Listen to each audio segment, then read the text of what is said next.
Am I the a-hole for not wanting to repair my relationship with my sister-in-law after she called me a murderer? I'm 22 years old, and my sister-in-law, Jess, who's 21, and I don't get along. And here's why. Just over a year ago, I moved back to my hometown and into a shared home with my boyfriend, Bob, who lived with his brother Jess and their child.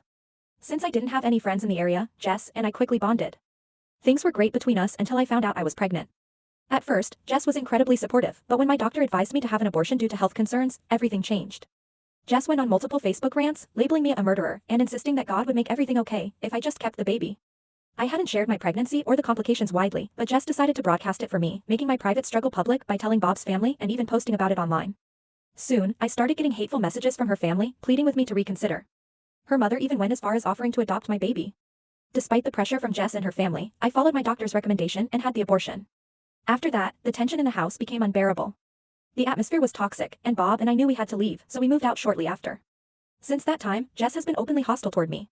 She constantly talks about me behind my back, calling me a dirty whore because of my past as a stripper and adult performer. Even after Bob and I got married in February, she asked him if he really wanted to be with someone like me. It was so hurtful that we ended up blocking her on all social media and through phone numbers. Jess claims that I'm the reason her relationship with Bob is ruined, but from what I've heard from other family members, they were never all that close to begin with. She also accuses me of taking Bob away from his family, even though we see his family at least 3 times a week.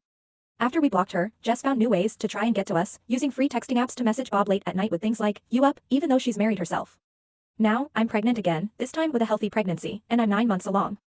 Recently, Jess has been trying to reconnect, claiming she wants to start over, but I don't trust her. She's still talking behind my back, and she even had the nerve to ask Bob if he'd get a paternity test. Bob has been supportive through all of this and has told Jess multiple times to leave us alone. Yet, even with her blocked, she finds new ways to reach out. So, am I the a-hole for refusing to rebuild a relationship with her after everything she's done?